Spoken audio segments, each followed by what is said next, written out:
My father didn't ask. He assigned. You can handle it, Wasiy, he said, tapping the folder like it was a takeout menu. 18 months, maybe 2 years. County first, then minimum security. You're tough. You've always been resilient. Across from him, my sister Sloane pressed a tissue to her face and performed grief like it was her job. My mom sat beside her, rubbing her shoulder, whispering, "It'll be okay, baby." Like Sloane was the victim and not the reason we were here. The folder was thick. Bank statements, wire transfers, forged vendor invoices, tax filings that screamed fraud.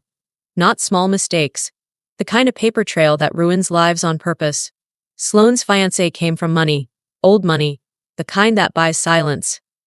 Their wedding was 5 weeks away, and my family's only plan was to make sure the scandal landed on someone. Expendable. Me. I didn't yell. Didn't flip the desk. Didn't beg them to remember I was their son.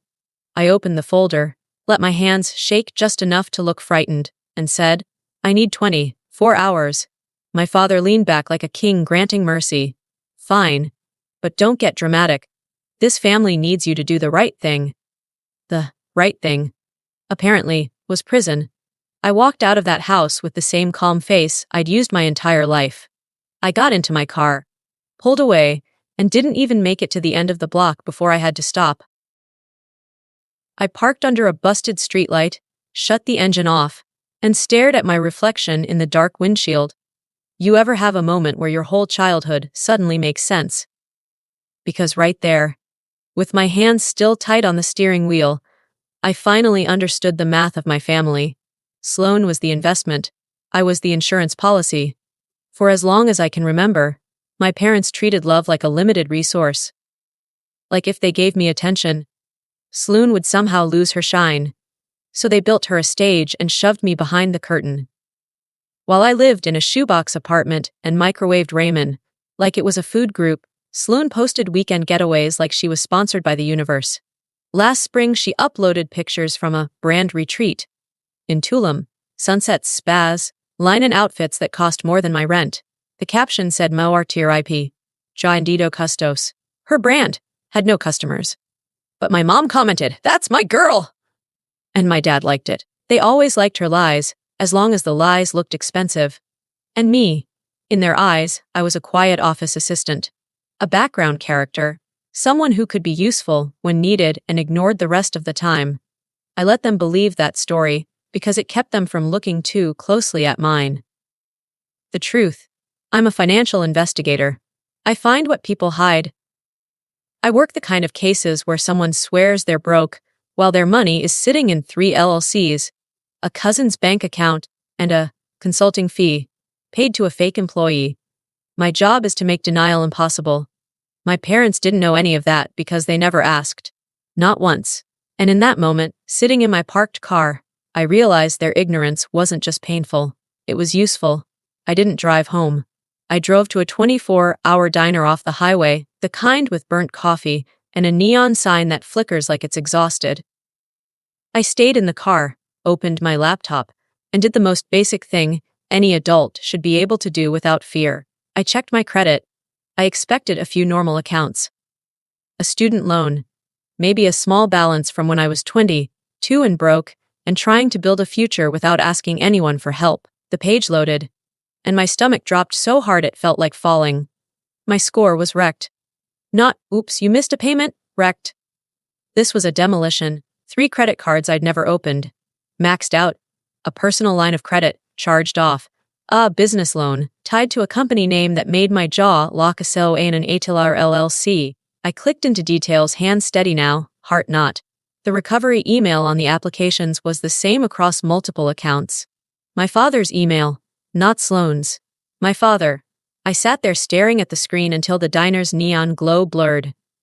Not because I was crying, because my brain was rearranging reality. This wasn't a sudden betrayal. This was a system. They didn't just decide tonight to sacrifice me. They'd been sacrificing me for years. Quietly, efficiently, using my name like a credit card they never planned to pay off. I thought of all the times I'd told myself, "It's fine, I'll figure it out. I don't need help." Meanwhile, they were taking help in my name. Something inside me went still, that desperate little hope. The one that whispers maybe, one day, they'll see you, snapped clean in half. And in the silence that followed, I didn't feel broken. I felt clear. I closed the laptop and drove straight to my co-working space downtown. The one I use when I'm working late on sensitive cases and don't want anyone looking over my shoulder. I didn't sleep. I worked. I pulled public filings, vendor records, payment processors, anything I could legally access without crossing lines. And it was worse than the folder my dad slid across the desk. Sloane hadn't just fudged taxes. She'd built a whole fake operation, collecting deposits for exclusive fashion drops, promising investors partnerships, moving money through friendly vendors that didn't exist. And the money didn't just disappear. It flowed home.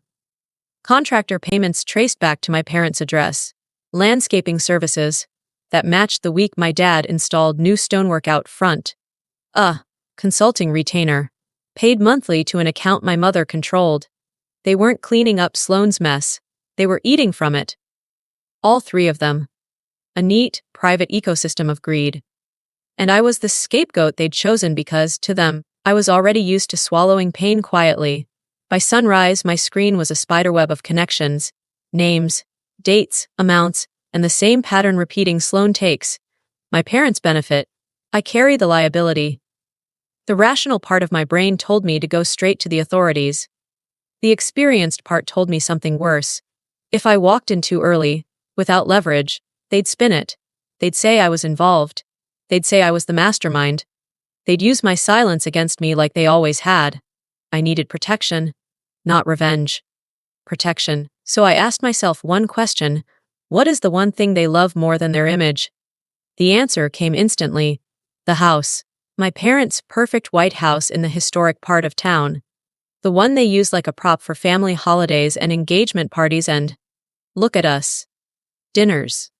It wasn't just a home. It was their proof. Their status. Their altar. And if they thought it could be taken, they'd do anything. That's when the plan formed. Not to destroy them with chaos, but to let their own fear lead them exactly where I wanted. I made 2 calls that morning. One to an attorney I trust, someone who knows how families hide knives behind smiles. The other to a mobile notary I'd used on casework before. Professional. Fast. Quiet. By late afternoon, I had a thin stack of documents that looked boring enough to be harmless, and that's the thing about paper. It doesn't need to look like a weapon. It just needs a signature. I returned to my parents' house at 7:58 p.m.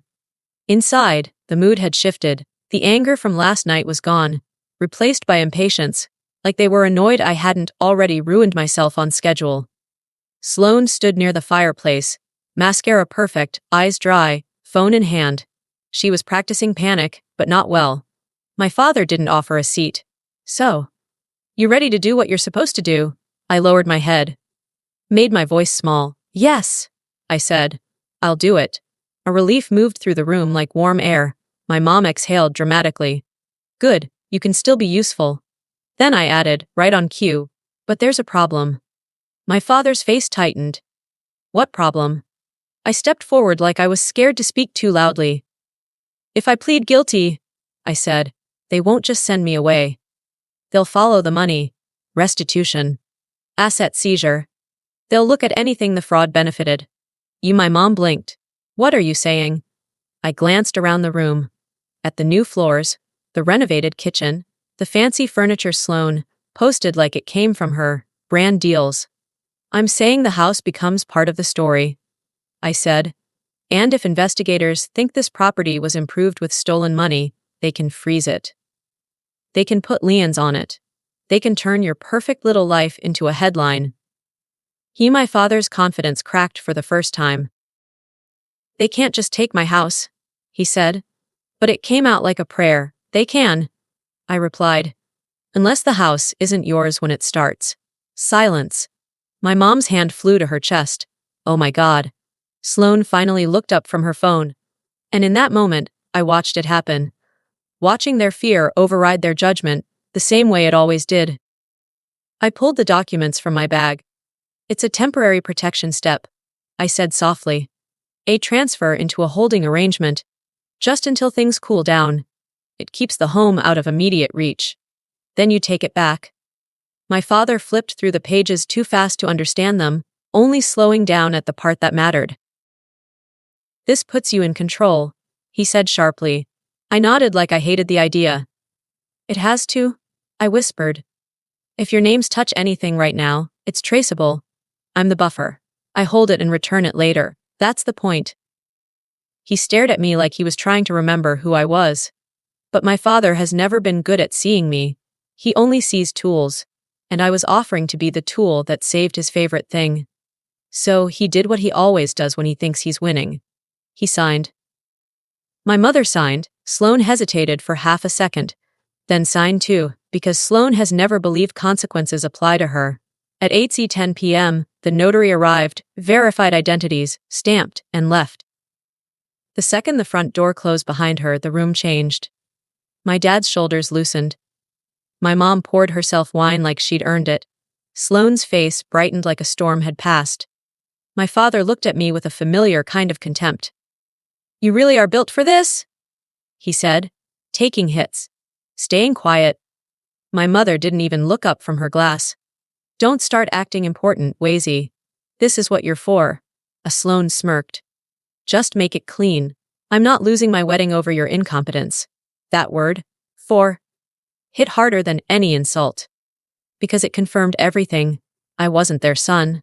I was their shield. I set my phone down on the desk between us, screen facing them. A red dot blinked in the corner. My father frowned. What's that? I lifted my gaze, calm now. Not small. Not scared. An audio recording, I said. From the moment I walked in, my mom went pale. Sloane's mouth opened, then closed. My father's voice went low, dangerous. Turn that off. No, I said. Then I slid a copy of the signed paperwork across the desk. Right back to him, like he'd done to me. The house isn't yours anymore, I said. And you signed it away because you were afraid. My father stood up so fast his chair scraped. You think you can steal from me? I think. I said. You've been stealing from me since I was old enough to have a social security number. I let that settle. Then I continued, steady as a heartbeat. You have 7 days to leave that house, quietly, no threats, no lawsuits. No family meeting, where you pretend you didn't just try to send me to prison for your golden child. My mother's voice shook. You can't do this.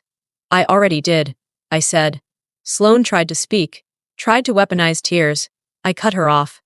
And if any of you tries to spin this, if you call my bluff, if you go to anyone and say I forced you, this recording goes to federal investigators, and it goes to the Sterling family, and it goes to every person you've ever lied to while smiling at their dinner table.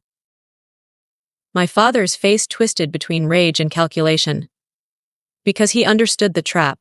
If he fought me publicly, he'd have to explain why he signed. And explaining why he signed meant explaining what he was hiding. For the first time in my life, my father looked at me like I was real. Like I had weight. He sat back down slowly, like his bones had turned to sand. 3 months later, I stood in the same living room they used to parade guests through. Only now it was quiet. No staged photos. No performance. No fake laughter that sounded like coins dropping into a jar. The place smelled like fresh paint and empty space. My credit was recovering. My name was mine again. My life was mine again, and my family. They weren't destroyed because I screamed or begged or became cruel. They were destroyed because they finally met the version of me they created. Someone who learned early that love wasn't guaranteed. So I learned to survive without it. They called me the spare key. They forgot spare keys can change the locks. So if you've ever been the one your family volunteers for the fire, if you've ever been told to, just take it. Because it's easier for everyone else. Remember this. Being quiet doesn't mean being weak. Sometimes it means you're listening. And when you finally stand up, the people who used you the most will be the ones who swear they never saw it coming.